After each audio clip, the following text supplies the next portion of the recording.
Hello, you beautiful people. Welcome back to the Long Term Podcast. I'm your host, Adin Villa. Today, we have an automotive collision appraiser and artist, Tiana Gosselin. We will discuss her role as an automotive collision appraiser, art and creativity, specifically painting, mental health, and taking chances. Everyone, welcome. And what's it like moving out with your boyfriend of 3 years? It's a lot. Yeah. I love them so much. I bet. You learn a lot about a person when you move out with someone. You get and to start see look their at them. true colors. Oh, all of them. Yeah. All of the colors. Yeah. It's a whole rainbow. All the dark ones and Yeah. the really bright ones. Yeah, it's Mhm. it's a can of worms, but it's good. Fair. But yeah, everybody, welcome back. We have Tiana Gosselin here. Can you tell me a little bit about yourself? I'm a busy person. I Yeah. live a very scheduled life right now. Mhm. Gotta live a scheduled life with what you do. But I work Monday to Friday, spend my weekends outside with my dog and my boyfriend. I still enjoy doing painting on the side. I spend a lot of time with my family. I have a new nephew. Oh, So, nice. Congrats. Yeah, thank Yeah. you. Yeah, lots of family time, lots of time outside. I really enjoy swimming as well, so that's been a big thing recently. Didn't you also do fighting? I did, yeah, I Yeah. did martial arts. I'm actually a second-degree black belt. So, Wow. yeah. So you technically just beat anyone's Yeah, ass. I got a license for it. Yeah. So what is an automotive collision appraiser? So, to break it down in layman's terms, I go out and look at damaged vehicles. So, you get into an accident, got beat up pretty good. I'm the person that comes out, assesses all of the damage. I either write your vehicle off and take it, or, write up a whole repair estimate, get it fixed. So, I'm the one that deals with all the technological stuff when it comes to getting your vehicle repaired through insurance. I'm the first stepping stone in the process, so it's a lot of paperwork, a lot of people, a lot of traveling. You're in those high stress situations. Always. Typically, my sister had just gotten in a collision. Thankfully, she's safe. But when somebody gets in a collision, they're calling and they're scrambling for papers. Whose fault is it? Is it my fault? Is it their fault? Some people are even lying. How do you navigate through? How do you get to the person to actually talk properly? It really depends, right? So people's nerves are through the roof always, and it can go one of a million ways. So you take it day by day, minute by minute, and you talk to them like they're a person. They're not just your client. They're not just your insured. They are a human being, right? Yeah. I'd be pretty shaken up if I just got T-boned on the highway. Yeah. So you take the first baby steps. How are you doing? You touch base with them first as a person before you talk any sort of business. And that's pretty much how you go through anything in life, right? You get in touch with the person that you're dealing with emotionally, and then you can navigate all the tough stuff after. It's, in my eyes, it's a lot about connection, especially with younger people who get into accidents, and this is their first time. That's what I'm there for. I'm there to answer questions, to help. And that's the biggest thing for me is it's a lot easier to get through to people when they know that you're there for them and to help them.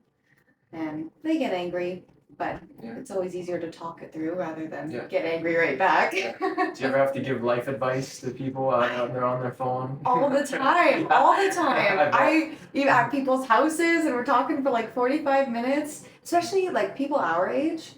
Yeah. They have no idea what they're doing. No, they don't. I don't know what I'm doing. I don't know what I'm I just doing. figure it out. Yeah. So Take it day by day. Yeah, take it day by day. And you're gonna make mistakes. And that's what I tell people. This is just it's an accident. It's not the end of your life, right? What I've realized too is when we were in high school, everybody seemed like I looked around everyone and there's these people studying, there's people that were really sporty, and for me I didn't know what I wanted to do. And I wanted to be a doctor, and then I wanted to be an engineer, and then I wanted to do this, and then as I'm driving to school I'm worrying about collisions. Nobody actually knows what they're doing. And then when they're our age, right, it's very enlightening to see that there's a role for everyone, and you have found kind of your path at least, right, and you're helping these kids.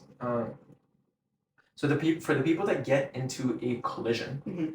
what are the first steps they can take? Well, your first step is to not panic.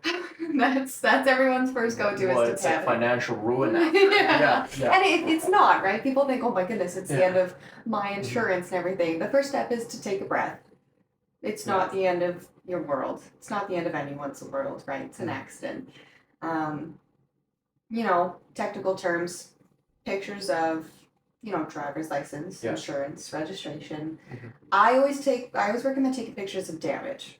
That's just because, you know, from my professional point of view, you want to have evidence. So even if they hit you, you hit them, you take pictures of both vehicles with timestamps. Okay. And then you call your insurance if you'd like to go through insurance. If you want to pay out of pocket, you speak to the other person. And then it pretty much takes you from there. So it's a big, scary event because, you know, no one wants to hit another vehicle. Tensions are high. Yeah. You're thinking about the cost. Yeah. You're thinking about just the time that's going to get into it. Lawyers could possibly get involved. Yeah. So to summarize everything, so when you get into a collision, whether it is your fault or not, take a picture, exchange kind of numbers, details. Yeah. And when do we call you? If you decide to go with your insurance, I'm your girl. So, I come kind of after the claim side of things. So if you make a claim with your insurance and you need to get your vehicle looked at, that's when I come in. Yeah. So your insurance deals with me directly. I get sent out because I work from home. So I get sent out from my house. I go to your house. I go to your work. That sounds really personable. It is, and you had mentioned that you have 45-minute conversations with kids who had just gotten in a... That's the biggest part of my job is if I'm coming to your house, I'm going to talk to you first, right? You want to know who I am. And I talk people through everything. That's, you know, I know all about the damage, how your vehicle's going to get fixed, you know, what could go wrong, what's already wrong. And that's what people want to know. People want to know what's wrong and how it's going to get fixed. So I talk to a lot of people in my days and I make a lot of relationships with my job. A lot of them are stressed, right? They're like, always stressed, what kind of demographics the most prevalent that you see that get into these collisions? Young males. Young males? It's a lot of young males. Yeah. Oh, I would have never thought. And they're actually usually the most calm though. Yeah. Yeah. Because all their friends have... Oh yeah, everyone's ran into like, my buddy just, you know, got hit a couple weeks ago. Yeah, this is my third accident this year. How are you doing? I know my buddy and he totaled his car. Yeah. There's always some sort of story like that too with them. It's kind of funny. You know, if everybody's safe, it's pretty funny. Yeah, if everybody's, you know, healthy and they're still walking. Yeah, of course. Make a joke about it. That's great. Yeah. What are some common challenges you face in assessing automotive collision damage for insurance claims, and how do you overcome them? I would say people's worries. Yeah. So it's hard, you know, when your vehicle gets wrecked and people are worried about the future. You know, what's going to happen? I don't know. I can't see into the future. That's the biggest question I get, though, is what if something goes wrong a year from now, 2 years from now? I can never answer those questions because I can't see what's going to happen, right? I don't know what's going to go in 2 years, whether it's related or not. And I get it every single day. And the best way I can overcome that struggle is by talking to the person, figuring out what it is they actually want to know, and what the purpose of their question was. Every time someone asks me, well, what if something happens? You can kind of tell that they're not worried 2 years from now. They're worried about, you know, 2 weeks from now, a month from now. And it always kind of comes up after 15 minutes of conversation. So I think the best way to overcome, you know, those worries, that stress that people present to you in time of need is just by talking to them about it and figuring out the root of that stress, because most of the time it's not what they present at first. And it takes a lot sometimes, you know, when people are really emotional, but it always seems to be worth it after the conversation, and people seem to feel a little more understood. So that was definitely something I had to figure out when I got into this career. It was a lot. How do you present yourself to these people that are very stressed? I take it case to case. You know, if it's an older couple and they're worried about their safety, I have to present a little more, I guess, strong, you know, understanding, and I have to listen. They like to talk. I have to like to listen. If it's a young person, we joke about it and we Yeah. talk about it, and Yeah. they just like to laugh about it. I find it makes them feel better. Um, it's like this weird dial that I have. I have to change personality based on the person that I'm dealing with. So it's a lot like acting, you put Yeah, on. you're really big into theater, Yeah, right? And the yeah. arts. Yeah. And it's helpful, you build a lot of people skills, and you learn how to talk to people that, maybe aren't really like you, but you can make them feel understood and comfortable. And that's definitely helped me a lot in the Mhm. social aspect of my job. And you had mentioned that there's a different mindset, a different persona that you embody when you do approach a younger couple or an older couple, or whether it be a teenager or depending on their demographic. I think that's kind of like that in life because you're not going to talk about cooking to a person that just is super into hockey. Yeah. Right? You're gonna if you got knowledge in that type of knowledge, then you're gonna talk about that. Yeah. And that's just a lot of people need to open their minds up to that, whether it be in a professional, personal life, where okay, maybe you don't have anything to share to this person, no interests, but you do have common ground. Like if you try, you're gonna find something, whether it be your problem, whether it be a YouTube video, a YouTube channel that you both watch, whether it be just the sleeping position or something. And that's Yeah. what I've realized too, is because I used to think that was like fake. I'm like, oh, why would I fake it? This is not me. No, that is you. You're just finding a connection. Yeah. And if you're human, if you have a brain and you're living, you connect with the most heinous of people and the most just the opposite end of that. Yeah. And it's truly, I think, liberating if people thought that way more. And Yeah. certainly kudos to you for going about that and making your clients, they've got a therapist as well as a collision appraiser. That's what it feels Yeah. like some days. Yeah. So what are the steps to become because it seems like actually a really fun job, and it sounds like nobody, when you ask like high school kids, nobody just says I want to be an automotive and a collision appraiser. It's very niche. It's very Yeah. niche, and to be honest, I Yeah. kind of fell into it. Yeah. So, pandemic hit. I had no idea what I wanted to do. I was like 19 years old. Yeah. What was I gonna do? Nothing was open. Yeah. So, I actually ended up as a receptionist at a body shop. And I love cars. I've always loved cars my whole life. It's this weird thing, I kept in the closet at my house and didn't tell anyone about. You're a car girl? Oh yeah, 100%. I did not know that. Yeah, exactly. Yeah, Right? wow. Yeah, my dad's a heavy duty. I used Wow. to spend my weekends at Castrol. Really? Yeah. You had never like talked about that, or you didn't associate with No. that kind of group in high school, but you could have. I could have. Yeah. But I was associated with the theater The group. theater. Okay. Yeah, so I ended up as a receptionist. I Mhm. worked in an auto body shop, so we did, collision repairs, we did restoration, a lot of muscle cars, Mhm. and I ended up really, really liking it. I was comfortable. People were great, most of them, and I got the opportunity to learn how to be an appraiser. Had no idea what I was doing. Looked at the sheets, gibberish, no idea. So I actually started from square one. I studied for like 2 months straight to figure out how to write collision sheets, all of the proper repair processes, and because there's no real schooling for it. It's kind of, you're made in for it or you're not. Oh wow. So I took you had to have a degree as well, right? I have a for a degree separate thing. for theater.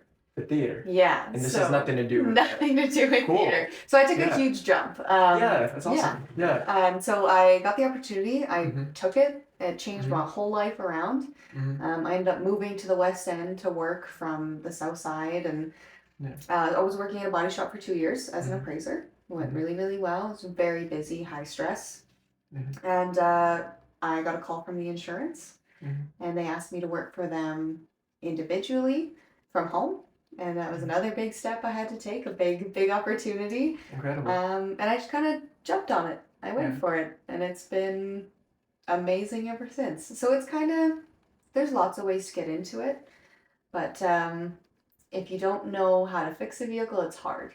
It's a lot of Yeah. work, but I think Mhm. it's definitely for me. Yeah. I really love it. Yeah. You're Yeah. just really passionate about it. Yeah, it's great, and you're always learning something new. You know, the Mhm. industry's forever changing, Mhm. and I like it. I like not ever being stuck in one place. You didn't know what you were doing. 19, pandemic hitting, so you decided to work at the body shop, hmm and you just fell into it, and then you fell in love with it. Yep, that's Right. exactly what happened. And where along that were you in school as you were working? Mhm. No, so I finished school, Mhm. and then I immediately started at the body shop. Okay. So I was actually, before the pandemic hit, was going to move to Vancouver to be a stunt double, a body double for Wow. Netflix. Yeah. For Netflix. Yeah. Yeah. And then everything shut down, so my job was Oh postponed. man. Yeah, so that's actually how I fell into the position that I'm in now. Is Mhm. that I needed a job, you know, my Yeah. pathway got cut off temporarily, and then I Mhm. just ended up loving it, and it became my career. No, I'm so happy for you. Thank you. And yeah, that's the thing with the pandemic. There's just a lot of downtime, and Yeah. nobody really like had anything to do. Lots of Mhm. opportunities were low, but it's great that you found that. You think what would you be doing right now if you didn't work at that body shop? I don't know. I don't even think I'd be with my boyfriend that I'm with right now. Oh, 'Cause really? I wouldn't be here. I Really? would have never met him. So I Wow. think I was in a way meant to stay here. I'm a firm believer that everything happens for a reason. Me too. Yeah. Yeah. I think I was meant to be here, and Yeah, because I think if that didn't happen, then I wouldn't do this, then I wouldn't do that, and I wouldn't think this way, and I can't picture my life any other way. yeah, I Yeah, couldn't picture my life any other yeah, way right the now. beauty of it. Um, can you take me to the daily life of a automotive insurance appraiser? Oh goodness. Yeah. I spend a lot of my time at the seized vehicle lot. The police seized vehicle Right, lot. I'm here. I'm here. Yeah. I visit a lot of people's houses. Yes. I look at a lot of really damaged vehicles, you know, taken out by a semi or a moose or, Wow. you know, 4-car pileup. Mhm. I rate a lot of vehicles off. Not my favorite thing to do. But unfortunately, we live in Alberta. Horrible roads, lots of big wildlife. Mhm. I'd say it's just very busy. It's very go, go, go. Mhm. But I do work from home, so you know, I wake up in the morning. I sit with Mhm. my dog for like an hour, sit on Yeah. my laptop with coffee, and then I'm on my way. You know, I'm on the road for like Mhm. 2 hours, calling people, going to random people's houses, seeing all of Edmonton area. Mhm. And then I come back home and I do all my paperwork on my little laptop in the sunroom, and it's Mhm. kind of a nice end to the day. It sounds really It peaceful. is really Yeah. peaceful. Yeah, Yeah. I Yeah. like it. That's It's amazing. definitely, it was a lot different when I was in the shop, but working for insurance is smooth sailing. Hmm. You grow up, right, and there's all these general jobs hmm like doctor, like firefighter, police officer, teacher. Then when you're at the stage where you're graduating from high school and you realize that there's so much opportunity out there, and there are like since this podcast is the inception of it, you see like all these different paths and all Oh these yeah, different there's a role for everyone to yeah. fulfill. I Yeah. didn't know that there were so many jobs out there. Yeah, and You there's know, always so opportunity. yeah, people tell you that, and I'm like, no, there's not. I'm gonna be a vet technician. Yeah. And here I am, like 5 years Yeah, later. I remember talking to you. You wanted to be a teacher at one point. I did. I wanted to be a Yeah. teacher. I was Yeah. gonna do an Mhm. apprenticeship to be a tattoo artist for a while. Mhm. Like I had so many things on my plate that I wanted to do. Yeah. You know, just things that people talk about. Yeah. And now I'm a collision appraiser. Ask Mhm. Tiana 5 years ago what that is. Nothing. I'd have Yeah. nothing to say about it. Yeah. No, if you ask me in 5 years, like podcast, what? That's so dumb. Why would I Right? do that? Yeah. So I see that you are a very artsy person, and I you can am. even see that in your arms. What do the tattoos In the mean? arms? Is there a special, specific tattoo that is meaningful to you? I have a couple. You know, I'm tattooed everywhere. I got my Mhm. very first tattoo when I turned 18. That's Mhm. this little wrist guy right here. It's my sister's zodiac sign and her birth Oh, year. that's awesome. Yeah, so that was my very first one. It's important to me. I've got one on my neck as well that I got with my sister. Hmm. The rest, honestly, is just art that I really like. I Yeah. like being covered in. Do you draw them yourself? Because I know you're a I painter, right? Yes, I've drawn a couple. Mhm. I actually mostly draw tattoos for other people. So Hunter has 2 tattoos that I've drawn, Mm-hmm. a bunch of family, and it's fun. I like it. Makes me Incredible. happy. Yeah. What type of art do you do in painting, and what do these pieces mean to you? I do a lot of portraits. Mm-hmm. I like to do a lot of, bust portraits. I like to paint people. I don't know what it is. I think they're pretty. I like I painting. think the human like Yeah. face, the human body, it's Hmm. just art can't be art without the human feelings and connection. Exactly. Yeah. Yeah. Mm-hmm. I like painting. I used to do a lot of self portraits. I had a weird thing with like self identity for a while.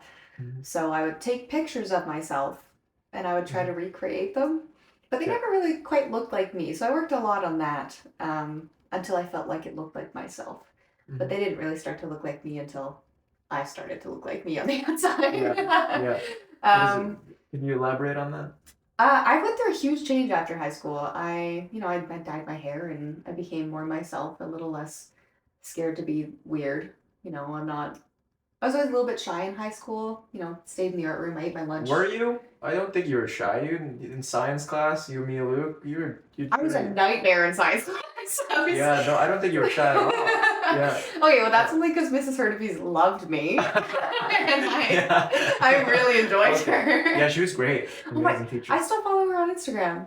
Does she have? Yeah, she's Wow. her and Mr. Hurtubise. That's awesome. I know, it's so That's cute. amazing. That's Watching incredible. little girls grow up. That's incredible. No, I was not shy in high school, but I wasn't really myself. Okay. So I was very out there, social butterfly, kind of, but I definitely became more myself after I left high school. So I got more into piercings, tattoos, dark hair, weird horror stuff. And then my painting started to follow that as well. So I started painting more gothic sort of art. What prevented you from accessing the true Tiana Gosselin? Fear.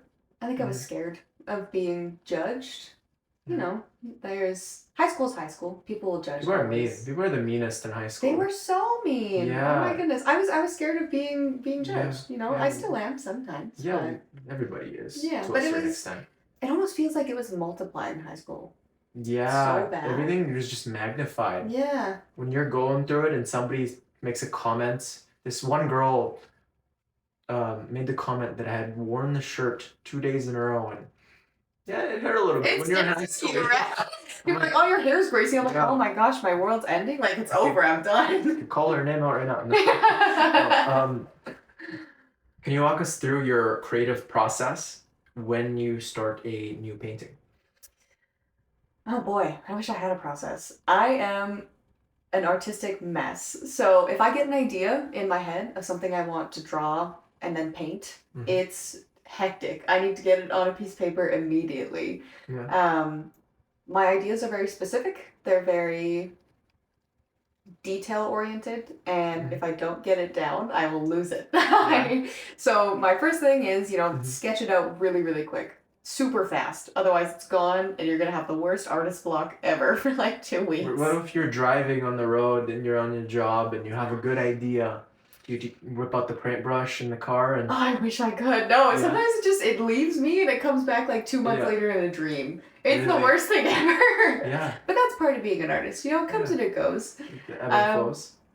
It's terrible. The artist block is the worst thing ever. When you want to draw and then it's just not coming out and it's a nightmare. But I don't really have a process. You feel it. I feel it, yeah. And if I don't like it, I change it and start over again. That's pretty much how I do most things in my life. Beautiful. Yeah. Yeah. How do you balance your job and your passion for painting? Nowadays, very well. I live a very scheduled life. I never used to. Structure. A lot of freedom. structure. Yeah. I used to live the most chaotic life ever, and I was so miserable. I would never have time for art or spending time with Hunter or my animals. I worked all the time. I didn't know when to stop. I didn't know, 12 hours isn't too long to be at the shop. So recently I've started, work is done when work hours are there. Yeah. And after that, I schedule time. I actually schedule time to be creative, which sounds weird, but No, no, of course not. I think every human needs that creative side to 100%. them. I think that's what it means to be human, Hmm. to appreciate art. That's why we love movies so much. That's Yeah. why everyone loves music. There's not a single person that I've met that doesn't vibe with a Hmm. certain song or doesn't absorb a persona in music, Yeah. or whether it be stories we tell. Like religion could be an art, like Hmm. depending on how you look at it. Everything that we do, money could be an art. Yeah. Yeah. Well, and that's Mhm. exactly it. You know, people make time to go to church, and that's amazing. Yeah. But if Mhm. what makes you happy is painting a picture, Yeah. then you need to make time for that as well. You need to make time for anything that makes you happy in your Of course. life. Yeah. Otherwise, you're not really going to feel satisfied. Yeah. And I think that's the most important thing that people don't understand is that I understand work is very important, but it's not fulfilling entirely. You Yeah. need to make time for family, for yourself, Mm-hmm. for things that inspire you to continue on. Mm-hmm. And at first, it might feel weird scheduling time to sit down and look at a piece of paper, Mm-hmm. and it might not always work out, but Mm-hmm. sometimes it does, and that's the most rewarding thing ever. Yeah. And I think structure is has definitely been the best thing for me. Mm-hmm. Yeah. Yeah. Incredible. Structure is incredibly important for a Hmm. person, for every single person that wants to achieve a certain goal. Structure is almost, it's necessary. It's like It's a the core. first, yeah, Yeah. it's the Yeah. first building block. Because if you have structure and you kind of develop that consistency, that's how you build up and gain momentum. Yeah, exactly. Um, are there any particular themes or subjects that you find yourself drawn to? Yes. Yeah. I really like Halloween. So Yeah. everything that surrounds it, I like witches, I like werewolves, a lot of weird You like horror dark stuff. stuff? I do, Yeah. yes. You must be into. Are you into true crime? I am. I listen to so many true crime podcasts. I mean, the horror art is all over my body as well. But yeah, I've been really into werewolves. I don't know why. Like They're Twilight? cool. Twilight? No. No, I like werewolves that stand on two legs. Oh, okay. I do like Twilight though. That's a Yeah. weird. I don't tell anyone that. It's embarrassing. Scared of being judged. Right, yeah. Yeah, I like vampires too. That's just because I want to be one, maybe. I don't know. Yeah. Yeah, I like Halloween. That pretty much sums up my interest in art. One thing that I'll never stop doing is dressing up for Halloween. Or Right? if I could get an excuse, if it's like a birthday party and they ask me to dress up a certain way, Hmm. yes, let's do it. I already have my Halloween costume picked out this year. Yeah. Really? Yes. What are you gonna be? Hunter's going as Hellboy, and I'm going as Abe Sapien. I don't know. I know Hellboy. Who's Ape? He's the blue one, The blue the one? bald blue one. Oh yeah. He's like a fish. What, you guys just watched the movie? Yeah. I want to be Hellboy. We just watched the animated movie Blood and Iron. Yeah? Is Yeah. that new? No, it's old. It's old? Yeah, it's like old animated. They Hellboy. stopped releasing Hellboy stuff, eh? It's like the Not much original, content. where Hellboy still had hooves. Yeah? Yeah, it's so good. Man. What's his superpower again? He's just from hell. He's Right? just a demon. He's big and super red. strong. And he's kind of a jerk. Yeah, but he's like got a heart, right? Yeah, he's that's the got thing a big about him. heart. He's got a That's- girlfriend. Yeah? Yeah. Does he? Yeah. God, Have you ever forget. seen the animated movie? I gotta catch up. You do. I gotta catch up. Is his girlfriend also a demon? No. No? Angel. No. At least he's human. Yeah. So how does engaging in artistic activities such as painting contribute to your mental well-being? Extensively. If I'm having a bad day, Mhm. I will go in my room and I'll either listen to music and draw or, just sit there, and sometimes I look at like reference art as well. I don't know, that makes me happy. It calms me down. So I deal with a lot of anxiety day to day, stressful job. Yeah. And that is the one thing that always kind of grounds me, brings me back down to earth. I could be having a freak out and all I want to do is draw a dog. I don't know. It's the one thing that I know will always be there and the one thing I know I can always do. So it's Yeah. never out of arm's reach. And I think that's what I like about it, is Yeah. that no matter what I'm feeling, I'm always going to be able to do this and I can express how I'm feeling Mhm. doing it, right? Yeah. And I think that's the biggest thing for me. I think anxiety, I don't know whether it's just people are more open nowadays with it. I've experienced it through bouts, especially around the pandemic when my Hmm. life was, there was a lot of darkness and Yeah. there was a lot of hopelessness, and I went into this thought of, "Oh, what am I gonna do?" There's Hmm. lack of faith in myself, a lot of self doubt, a lot of insecurities, and just the creative side, like finding what works for you. Like for me, running is a big thing, and just unlocking that there is one thing that you can do, right, to build something. Yeah. Right? That's a creation that extends just beyond yourself. Hmm. That reduces anxiety so much. I Yeah. find personally, and I've Well, seen it's some people like it's do that different too. person to person. Yeah, And yeah. I mean, for Hunter, it's going to the gym. It's taking a walk outside or Hmm. eating a banana on the deck. I don't Yeah, know. yeah, mhm, And everyone has that one thing or two things, yeah, that just bring them back down to earth yeah, and give them some sort of hope that yeah, everything's going to be okay eventually. yeah. Yeah. Eventually, as long as you just stick through it, Hmm. as long as you do not lose hope in yourself, because Yeah. part of what I've noticed too, from like you, I talk to many people just throughout the gym. I just love talking to people, Yeah. whether it be the janitor, whether it be just students in my lectures, Hmm. whether it be in the sauna. Um, what I've noticed is our mental health seems to be going down. Hey, Yeah. yeah, as a whole, as an aggregate. For me, I'm very lucky to be blessed with such a loving family and Hmm. friends, and I try my best to be there for them in times of need and despair. Yeah. But it's tough when you see these, because I'm sure you see it a lot. Hey, Oh kids yeah. going through collisions, and it looks like it's the end of the world for them, and you could see that this isn't the first collision. Let's just say that, Yeah. and it's not like in the physical sense. Sure, this is the first collision, but in their life, like in other people's lives, there's It could many, be like, many, many collisions. yeah, and it Yeah, could be the straw that breaks the camel's back, right? yeah, yeah, And I see it a lot, yeah. people already having a hard time, Mm-hmm. they just came back from a funeral Mm-hmm. and I'm here to listen to it. They talk to me about Mm-hmm. everything that's going on in their life and then the collision happened.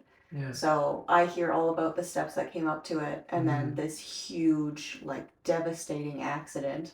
Mm-hmm. And in a way it's kind of comforting. That sounds horrible, but No, no, bear I with know what you me. mean. I know, I get your meaning. I'll let you Yeah, finish. like it's comforting to know that everyone seems to be going through it. It worries me, but I also get to see people pull through it. Yeah, And resiliency, yeah. most powerful thing in the world. Mhm. Uh, for me, I feel guilty in this feeling too, that it does makes me feel better that, hey, there is this universal suffering, and it's not just me.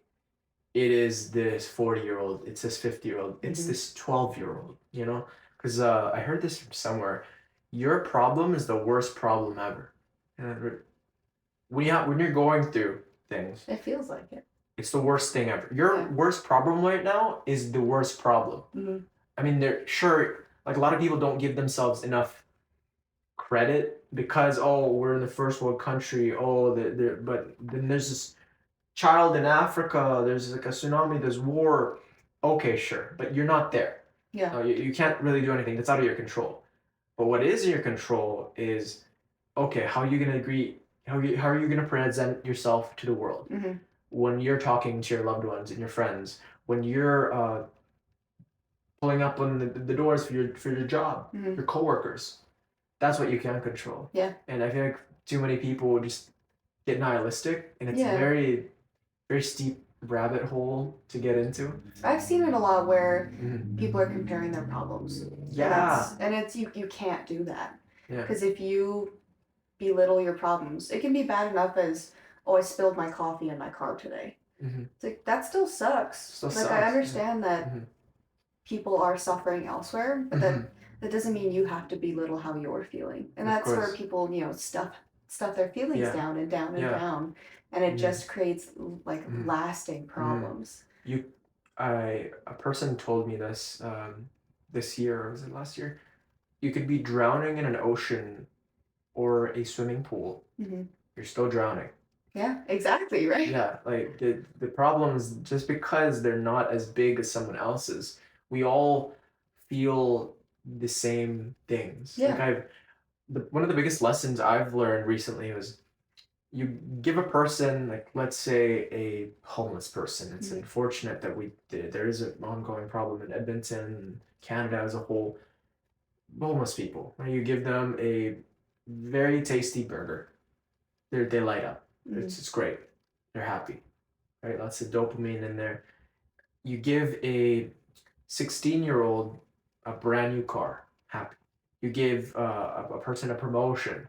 You um, you acknowledge someone for their weight loss journey Mhm. or their effort when it comes to work or their school. It's the same happiness. Yeah. And the flip side, suffering is also the same. Like what we feel when we go through the self-doubt, the insecurity, the fears, it's like the same. Yeah.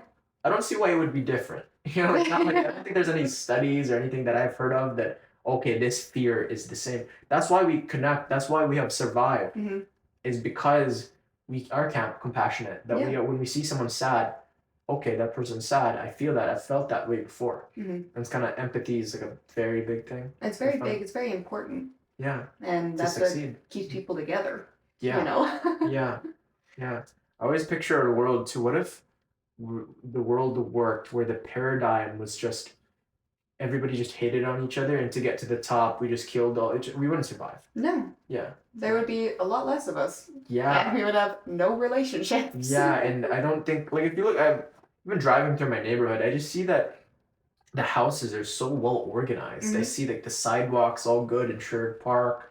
You go to the recreational facilities, everything's in order. People line up. Mhm. That's we take that for granted. Yeah. Yeah, yeah, No all the time. chaos. Yeah, no, exactly. Um, in your experience, how can creative outlets help individual cope with stress and anxiety? I think it just stems back to having that outlet. Yeah. So having that thing that you know is always going to be there, and knowing that it's always going to be accessible no matter where you are, what Mm-hmm. you're doing, what you look like, where your economical stance is sitting at. Mm-hmm. Um, for me especially, knowing that if I just have a piece of paper and a pencil, I'm gonna be okay, Mm-hmm. because that's something I can always revert back to if I'm sad. Mm-hmm. Um, I think people just need to find that one thing that they can always jump on if they're having a bad day. Um, Mm-hmm. it can be tough if you want to go traveling and you can't because you have to work, or, funds are low, but hey, I can, take a walk, or I can go to the gym, or I can paint this really nice Mm-hmm. picture that makes me happy. It's just having that thing that you can have day to day and do day to day and stay grounded is the biggest thing. Doesn't matter what it is. There's so many creative things out there. I just like to put oil paint on a Mm-hmm. canvas, but like go for a swim, go for a Mm-hmm. run. But you've been creative all your life too. Oh, Yeah. 100%. Yeah. Like I'm singer, I actor, dancer. You can dance. I can't say I dance well, but I Yeah. do Okay. That's it. same. No, that's same with me. Just just do if some if I improv. put a lot of work into like a routine, I can Yeah. do it, but Yeah. You do TikTok dances? no. No? No. um, how do you define creativity? Can you define creativity? I mean, you can't really. But I think it's like inside all of us. I think I would just say Unlock it. like emotion. Yeah. How you're feeling.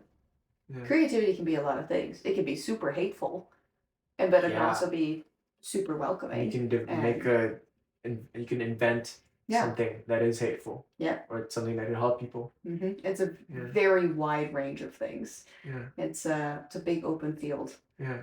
If you look around you, right, you'll see that oh, there's a pencil, there's like a laptop, there's mics all around us, couches.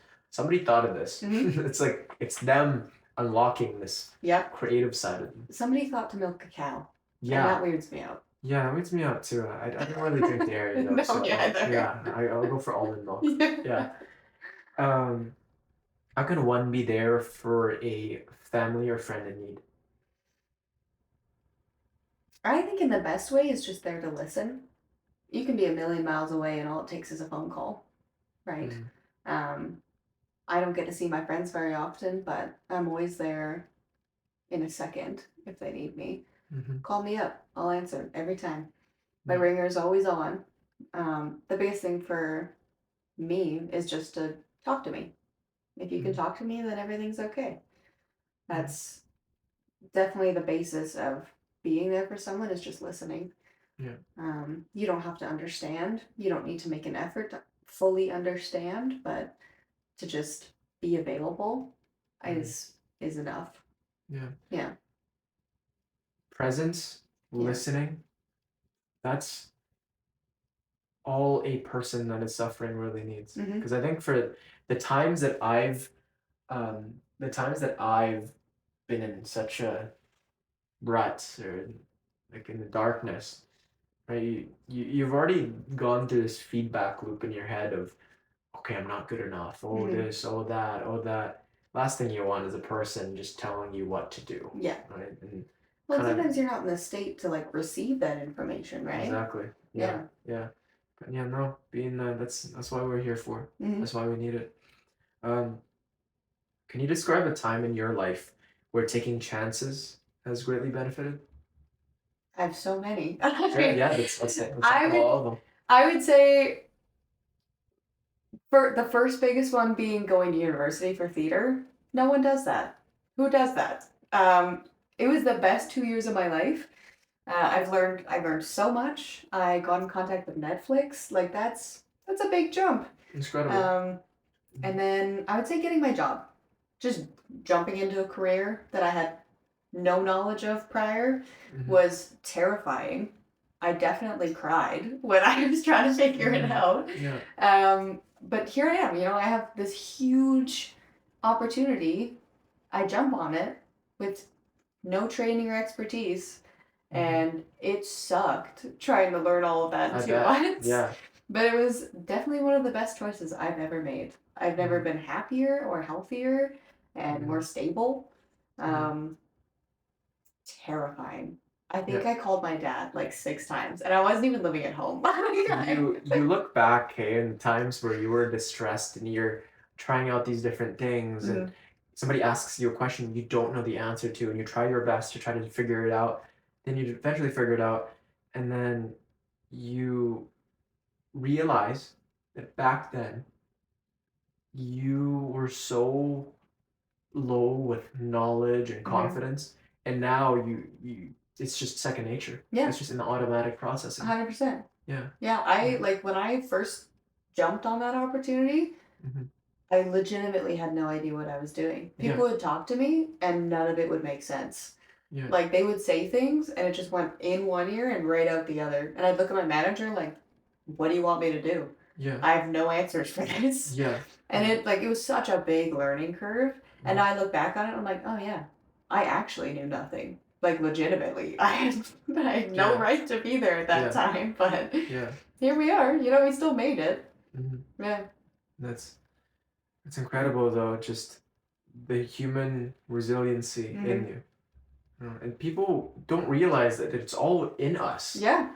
Yeah. You just Whether it gotta, be painting, yeah. whether it be acting, singing, like it's always hard at the start. Oh, 100%. Yeah. I wasn't Yeah. just automatically good at art either. Yeah, you I have some work horrible for it. painting. But nobody ever talks about the setbacks though, the No. failures. Nobody sure it's important like to kind of discuss and ways to improve. At the end of the Oscars, the end of the award ceremonies, or there's all these people and their highlights, Hmm. but nobody really wants to hear or talk about the countless hours, the 1,000 hours you put into figuring out the little things, right? Yeah. Spending an hour on figuring out how this spreadsheet works Hmm. or inputting it the correct way, learning about this word. What does that word mean? What does that acronym mean? Yeah. And that's just taking chances. Yeah. Yeah. Well, I Yeah. think I think people get scared of being, Yeah. raw about Yeah. the actual feelings in their life. Because Mm-hmm. people be like, "Oh yeah, I did this. I'm here now." Mm-hmm. But I also spent 2 weeks wondering if I made a completely wrong decision and Yeah. panicking. Yeah. Like no one wants to talk about that. It's hard. It's hard Yeah. telling people that, Stuff. yeah. I doubt myself all the time. Like Hmm. the worst it got was when I doubt myself when I'd conversate with people. Hmm. I It would come out in stuttering, and it would come out in I'd end up contradicting myself, and Hmm. I would get into this feedback loop of, and it would just keep worsening and worsening up until I just lose all confidence, and it would spread everywhere in all Hmm. my actions. And really, everybody's got that doubt, and to make sure to talk to a friend, right, Yeah. and to realize that, hey, this is normal. Hmm. Yeah, Everyone goes through it. Everyone yeah, gets in their own head, yeah, like yeah. day to day. Mhm. How do you approach the fear of failure when experimenting with new techniques or ventures? um, it really depends. I am always scared of failure to this day. It's still something that I struggle with. Hmm. I'm scared that I'm gonna fail in my career 2 years from now. Yeah, I get a lot of anxiety about it. yeah. Um, I think the best way I do it is I honestly just put my mind at ease for a little bit. Hmm. Um, I will take a walk. I'll talk to somebody about it. I like to work through my emotions verbally. I found out it helps me a lot.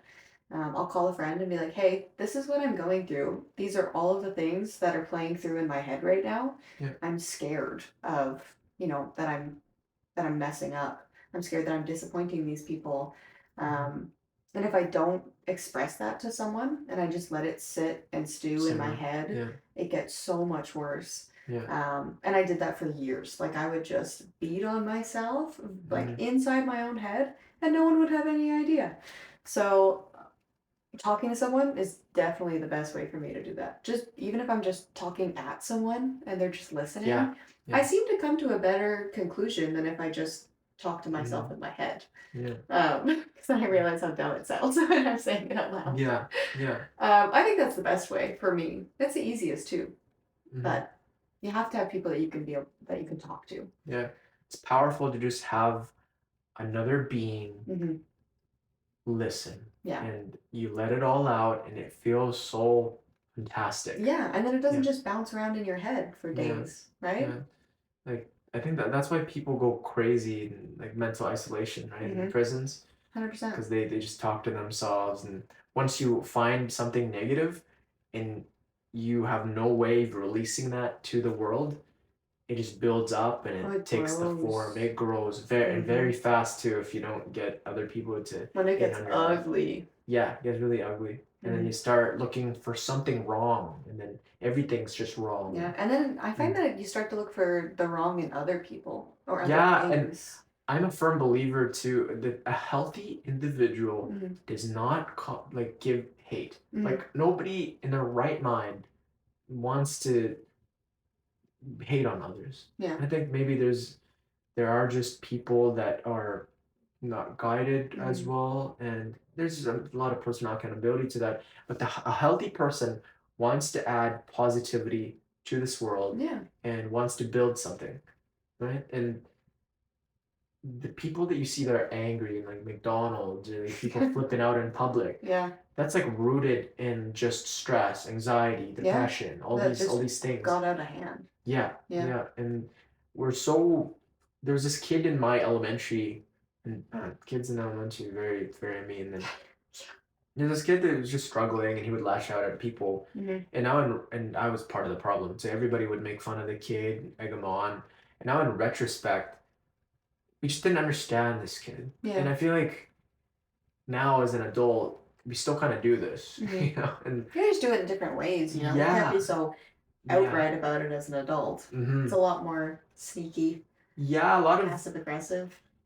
yeah, I try not to talk to or surround myself. You can't really avoid it entirely, but people that like just are negative all the Mm-hmm. time and sees the bad in others. Yeah. Yeah, I definitely, my friend group got a lot smaller after high school. Just yeah, people I surround myself with. that's great. Yeah. Um, I keep a close knit group, people I know I can trust, and Hmm. people that make me happy, bring Hmm. happiness into my life, and Hmm. just, don't take anything away from it. Yeah, no, Yeah. a lot of friend groups just change because Mm-hmm. I firmly believe that we in high school, we are not, we're just, everyone's lost in high school. No, you just flock to what Mhm. seems to make sense in the Yeah. moment, right? Like in high school, I was so obsessed with how people viewed me. Same. Like when I worked out, when I performed in the talent shows, 'cause I used to sing as well. And Yeah. yeah. And I used to, even grades, everything was for these people. It was Like never how I for was viewed. yourself. Like it was for Yeah. everyone And else. it was like I was getting choked, and it came out in hate. And I just blow up at my family members. I just blow up at my friends.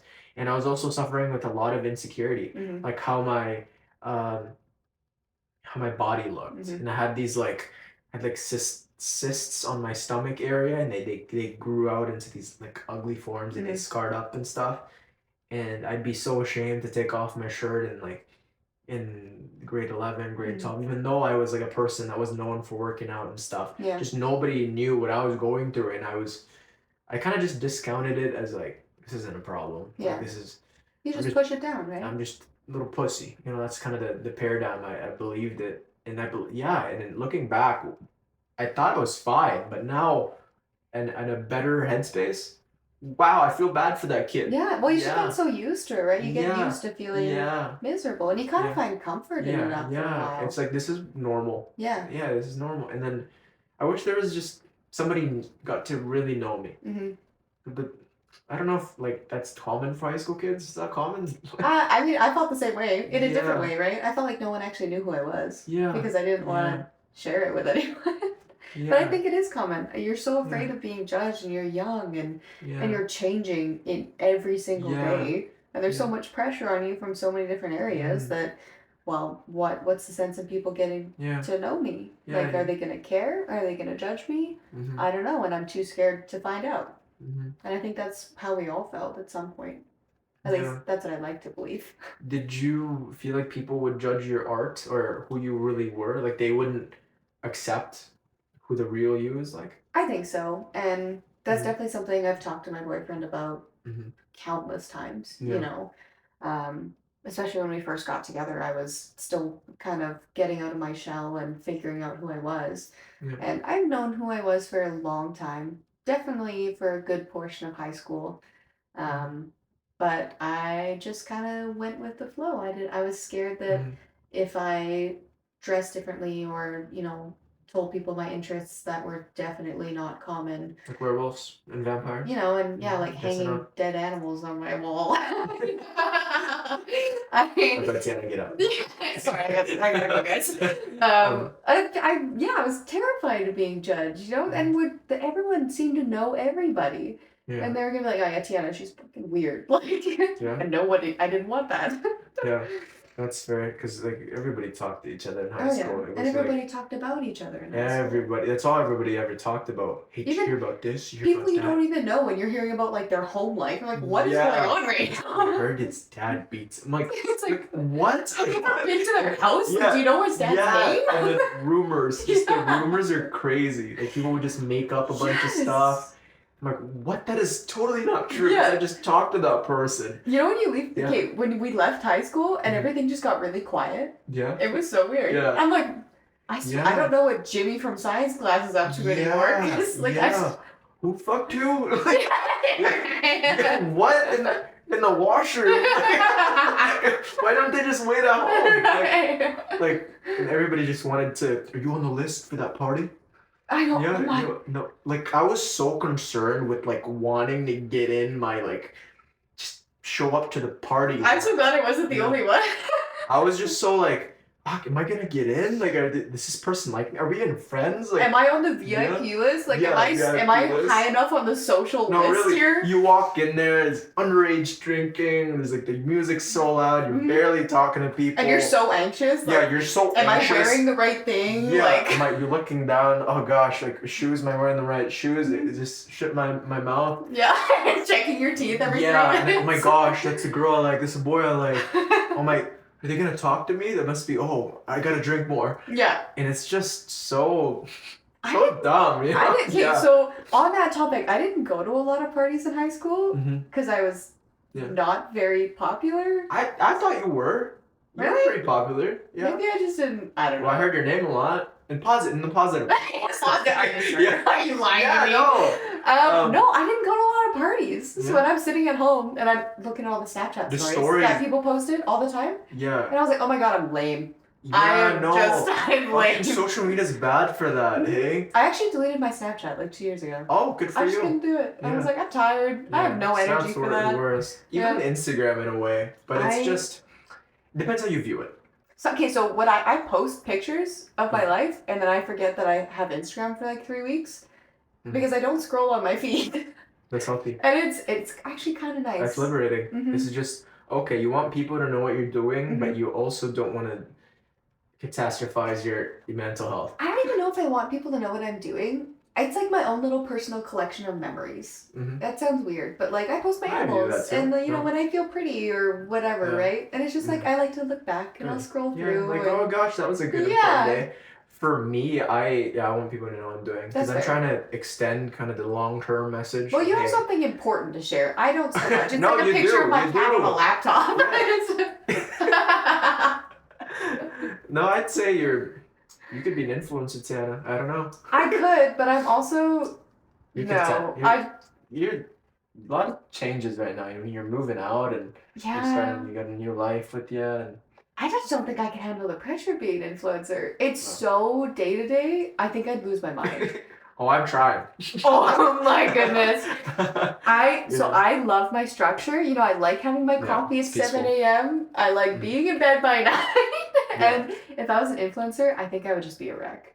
I just don't have the personality for it. Oh, that's funny. How do you maintain a sense of curiosity and openness to new experiences in both professional and personal life? I'd say professionally, I don't really get a choice, which is nice, honestly. My opportunities are laid out for me day to day, and I never know what's coming. So I think I'm just always excited about my job. I really enjoy that I never know what I'm gonna get in the day. So I can show up and there could be like half a moose in this person's vehicle, and I'm just like, okay, I just kind of have to deal with it. So that excitement is built into my job. Yeah. But I don't know. I never really used to be excited about working, and now I am. Don't get me wrong, it's still work. But day to day, I'm like, oh, I wonder what I'm gonna get today. You know, maybe it's gonna be a little bump, and maybe I'm gonna have to, cut the door off of this vehicle so I can look inside it. Yeah.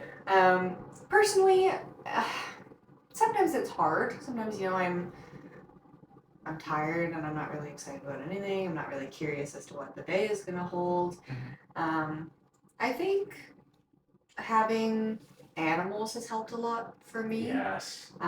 They're understanding. Yes. They don't judge. No. Yeah. Well, mine does. He's kind of sassy. Sometimes they do, but they don't talk mean. No. No. Like, true. maybe they can show it through their actions sometimes, but they're nice. They're nicer than people. They are nicer than people. I think, and honestly, my boyfriend keeps things very exciting. He always has surprises, and he's helped a lot with that. Novelty is great. I used to be, pretty drab. I'd never really be excited for things to come or about my days, and I'm always excited when I get to come home and see him, and maybe we have something planned, or maybe we'll figure it out. And we've kind of built that into our schedules, so that we always find something to do, and whether it's something like laying in bed and watching an animated YouTube short, spending time. Just something that brings value into our lives, is something that I can always expect. And that took a lot of work. Sometimes when you're with someone for 3 years, you have no idea what to do. You're just sitting there like, well, we've done everything, but that's not true. It definitely takes a lot of work to find that curiosity back and do new things and find new things to watch and find new things to do together. And even doing things apart can be kind of hard as well. Recently I've started, listening to podcasts, and I like to watch true crime. And I think that's really important as well, is being able to know what you want to do for yourself and with others. I wasn't always very good at that. I kind of depended on other people to bring excitement and things to do in my life. It took a lot of work for me to understand what I like to do, what brings me joy, how I'm going to get there. Um, it took a lot of like looking at myself and being like, why are you waiting for other people to do Yeah. things that make you happy? And put a lot of work into it, looked at myself, and now I just kind of know. I know if I just want to lay on the couch and watch a show, or I want to take my dog to the dog park. And Amazing. it's sounds weird, but it took a lot of work for me to get to a calm, happy place. Always being excited and fulfilled. Yeah. What is the biggest lesson you've learned throughout that journey? I think acceptance of healing isn't linear. So I have spent a lot of time figuring out myself and trying to grow as an individual and not just a part of something. For a while, I kind of just associated myself with other people and things. Yeah. And so it took a lot for me to become my own individual and be happy on my own, because I'd be by myself and I'd be so anxious that I couldn't function. Like I'd always have to be around another person, otherwise I was a mess. Yeah. I'd be really sad. I'd be so anxious. I would just want to sleep all day because I didn't have anything to do. But like, what's the point? There's no Exactly. other person there. Yeah, like I'm not going to be happy unless I'm distracted. And something that my boyfriend Hunter has actually helped me with is telling me that healing is not linear, and it never will be. There's going to be days where I feel like garbage because I'm alone and I start to get anxious. And sometimes in the past, I would get mad at myself because, oh, I was doing so good for so long. Like I was doing all these things for myself. I was feeling okay. And then now I've just reverted back. Like, no, that's not how it is. He says healing isn't linear. You're going to have bad days, but you're going to keep moving forward. Yeah. And that's just how it goes. Yeah. That's the biggest thing that I think I've ever learned in the last like 5 years of my life. And it was so honest. And it kind of hurt my feelings a little bit. I don't know why. And I still hold on to it to this day. Like I still have bad days. And I just had a bad day this week. But it's the lessons that you take away from these bad days, because you wouldn't know how good life is if you didn't know how bad it could get. Exactly. Yeah. And I like that idea of it's not linear. Your happiness is never going to be linear, because there are going to be those days where it's just terrible. Yeah. And sleep it off. You talk to someone, you go for a run, maybe you paint. There's always something that you can do to keep moving forward. And that's always your goal, is just keep getting better, because healing isn't just, oh, you end up here, you're good, you're done. Yeah. It's a constant daily thing. Yeah. And you gotta keep reaffirming, keep strengthening it. It's like a muscle. It'll atrophy if you do not put in the work. You gotta keep armoring yourself with the right tools, the right mindset to keep on going. Because what I've realized in life is it's chaotic. I think I keep saying that now. We live in a chaotic world, and that's what it is. And sure, life is beautiful. I also see just conversation is beautiful, and other people are learning about their stories.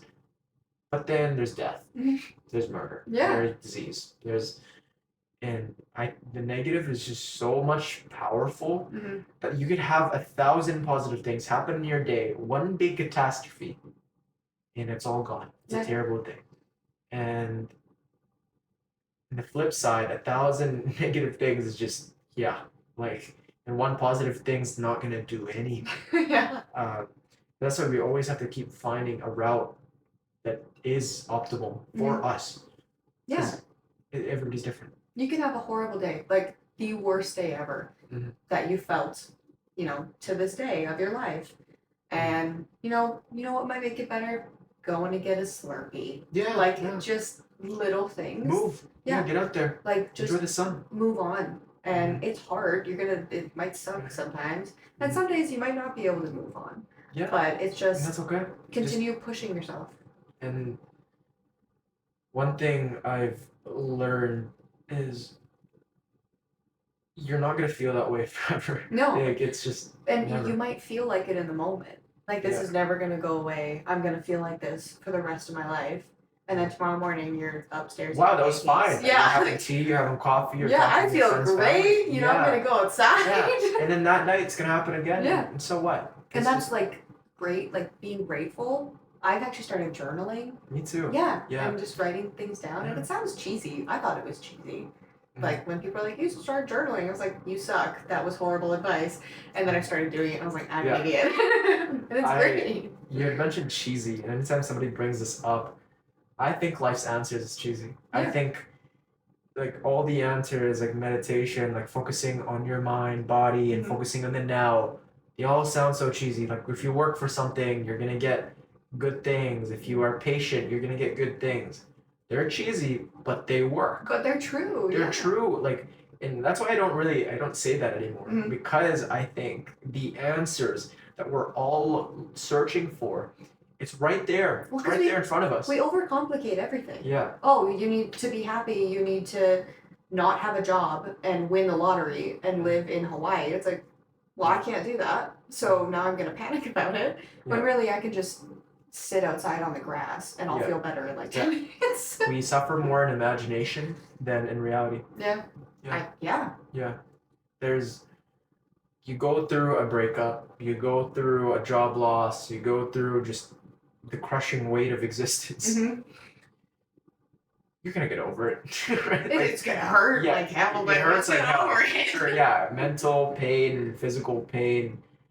I'd say mental is a lot more helpful unless you're getting tortured. But like in this day and age, Yeah, it's like 2024. I don't think we're getting tortured yeah, anymore, are we? yeah. No, in physical. I'm saying it'd be more immense if Yeah. it is torture. Yeah. But I think sometimes the mental, it does feel like you're getting tortured. Yeah. Yeah. It's like I when can will this attest to that. end? There's a lot of people suffering out there, hey? And I'm glad that you found a route to an optimal way Mhm. of reducing these anxious thoughts and these Yeah. feelings of negativity. Mhm. What would you say to someone who is hesitant on starting something new or taking a chance? Just do it. That's Yeah. that's what I told myself. It's like, So- what's gonna happen? What's the worst that could happen? Yeah. Just try it. You have so many opportunities. Why not just go for it? Yeah. You know, you have people there. If you fail, failing's okay. I was scared to fail. Then what was I told? Then you just find something else. And that's exactly it. You can be terrified to death of doing something. If you don't try it, you'll never know. Just like eating food when you were a kid. If you don't try it, you'll never know if you like it. I hated that, but it's true in your Yeah. adult life. Yeah. I never thought I would like being a collision appraiser. Yeah. I You did tried it, and It now I worked. love it. Yeah. And like, even if I hated it, there's so many opportunities out there that I can just start anew. Yeah. Like, it's terrifying. You're going to be super anxious about trying something and taking that risk.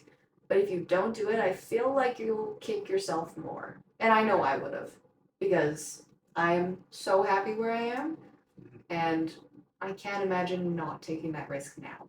Regret weighs tons. Mhm.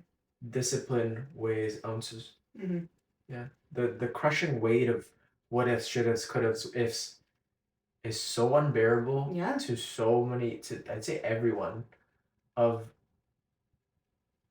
You should have just gone. You can't invent a time machine Yeah. and go back and solve that regret. You Mhm. can't. That's a thing in the past. So just try it, you know? Yeah. So Like, from then on, knowing that, go for it. yeah. Right. Then again, in my life too, I've been prolonging this podcast for years. I've always wanted to, because then I was just scared. Oh, what are they gonna think? I'm out there, right? Like, what are they? Mhm. I didn't give myself enough credits, and I didn't believe in myself, and it's not linear, as you Yeah, as you said. exactly. I still have these like a lot of doubt, like, oh man, what are these people are gonna think? My guests, who can I come on? What do they think if I'm just approaching them in the DMs? Um, but you'd never know. I would have never known if I just didn't If you start. didn't do it. Yeah. Yeah. And now you're loving it. Yeah, it's great. Yeah. New studio. It's nice in here. Yeah. Thank you. But I one more. We're pretty much done on the topics, but I really want to touch up on social media because I know that's a very big thing for, especially for the next generation. Yeah. And then for us, it was pretty bad. It was scrolling through that. Rough. Horror, like sitting at home and just seeing the parties. Yeah. People and everywhere, anywhere, at all time. And people would post some awful shit on stories. Yeah. Just downright dirty things about other people. Yeah. And it was tough. Like it definitely shaped us differently. It did. I think I would have been happier if I didn't have Me too. Snap. Like really. Because like uploading a picture, I'm like, what, didn't get enough likes? No comments. What is this? And why was that so important at our school? Why? Why was that so It important? was like, if you didn't get this amount of likes, then you're not interesting in high school, like in person. But nobody actually said that though. But that's what everybody knew it. Yeah. Like the follower count, like you'd have these people with 2,000 followers following 300 people. Nobody has that many friends. No, but it was like this weird, like trophy they carried around. Yeah. Like it was carried around in person. It almost felt like. You know what I mean? With like our social status in school. Like that's another side to it too. Yeah. Right. Like when you go through high school, there's the physical reality of, hey, Tiana Gosselin, Adam Villa, and then there's their social media account where this is like another persona, and like your physical reality can be augmented by your social media. Yeah. The way people view you, like certain angles and like the friends. And I used to get told in high school by people that I did not know, from like Sal and Ben Lacey. They were like, oh, I thought you were so mean. And I was like, this is the first time we've met. Really? What are you talking about? They're like, you just look really mean. I was scared to talk to you. Wow. Why? People just make that judgment based on your facial features, eh? Yes. Like, you don't know me. Like you really? I've never. What's your name? I know exactly. I don't know who you are. And that's the thing with social media now, is like these kids, like all the schools are connected in a way because Instagram has like the mutual features, and Snapchat has like if you look on Instagram now, and you said you don't go on it much anymore. Like you can see who's following who, like mutual friends. Like there's like 30 mutual people following each other, so you can see, and people will just like follow each other. Even like, I still have some people that I don't know on my social media. I actually unfollowed a bunch of people after high school. Not right after. I think I was like 20. Yeah. And I like people I've never talked to in my life. I was like, who are you? And I unfollowed. I swear, like 600 people. Wow. That I just didn't know. And then I still have that, but like since I'm trying to build this brand, and I do, like some of them do listen. Yeah, well, it's important for you to reach out. I'm not that interesting. I stay in my little cave over here, like. But yeah, no, there's still a lot of people I don't know. But that's how we all were in high school. Yeah, but how is that bettering a kid's mind though? When you're in like, I remember in middle school, I remember being so embarrassed to go to the movies with my family because I would run into guys together in a group, like a little posse, and them seeing them with my family, and them seeing me with my and like knowing what your family looks like now. Yeah, I felt so vulnerable. Yeah, I was like, wow, like they're spending time with their friends. I'm lame, and I hang out with my family. Yes. And now I value my family so much more. Like, fuck them. Right? You know? Like I don't know why. Like I think social media had a very big influence on that, especially on us. Do you remember like Ask FM and stuff? Horrible. I actually wasn't allowed to be on it, which I was embarrassed about, by the way, in like elementary school when people were... because your parents wasn't you? Yes, thank goodness they did. Dude, my parents... Ask FM's horrible. It was so bad. People were like ruining lives on there in elementary. I think it was like grade 7. Yeah.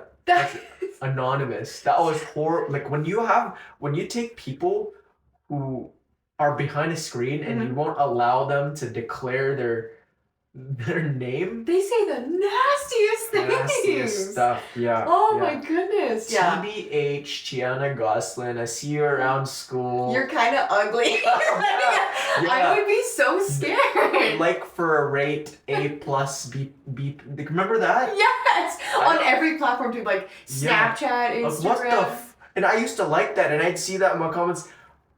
A fucking B+? I thought we were best friends. Yes. You gave this person a BMS. You remember that? Broke my scale. I remember that. I remember searching it up on Google. What the fuck is a BMS? I have like an old Instagram account. Yeah. And I'm not telling you what it is. No one ever gets to know what it is. Somebody's gonna find it. Absolutely not. Right. It's so embarrassing. I look back on it and I was like, who is that? Who is this? Who is that person? Yeah. And I feel sick sometimes because it was just so formed into this like societal norm that I don't understand how I wasn't wildly uncomfortable all the time. I think I was. I think I was just used to it. Yeah. You know, with everything that was going on. Yeah. I think we were just constantly panicked that people hated us. Yeah. Especially they should add like a guideline for that, like a safety kind of warning, kind of like on cigarettes, how they have like those weird pictures of people's rotten feet. And they should have like for social media before you make your account, there should be like kids in their brains are all turning into mush. Yeah. And it was kind of getting big when we were around elementary. We were the generation that was taken off. Created it. Yeah. And it was so bad because people had free reign of everything. Yeah. So they were making like meme pages about people in school. Yeah, I remember that. Yeah. Oh my goodness. And then when you're going about your problems and you see that the soccer girl, the most popular girl, is on vacation for the 5th time, and you see that that this football player is very strong and huge, and the older girls love him. He's doing well and they're doing well. And then you look at your life, you look in the mirror and you go, I've done nothing today but play video games and go on my phone. I'm not worth anything. And then like this is kids that don't have an outlet, like their creative side, and kids that don't have anything going for them, they see this. It's just so damaging. And I was a part of that, and I felt it. And I know like the most popular kids too, they're going through the same thing, and I see it in kind of my brother too, and kind of his generation, and I see it when I'm at the gym and I'm walking around the mall. I see just how much validation these kids need from each other, and social media is a very big. Yeah. Well, proponent. you touched on it. You thought I was popular in high school. I thought you were popular, yeah. I felt like an outcast. Really? And I'm almost wondering if everyone felt like that. Yeah. Even people who were admired by like the entire grade. It's not that I felt like an out. I felt not understood. I felt popular. Definitely my ego was fucking through the roof. You were definitely popular. I think I always thought you were friends with everyone. I was friends with everyone, but my ego was just like there's a lot of hate, a lot of resentments in there. Well, I feel like everyone was popular for their like weird persona. I thought you were popular because you were really into the arts, and everybody thought you were a good singer, and you were very extroverted. That's what I remember.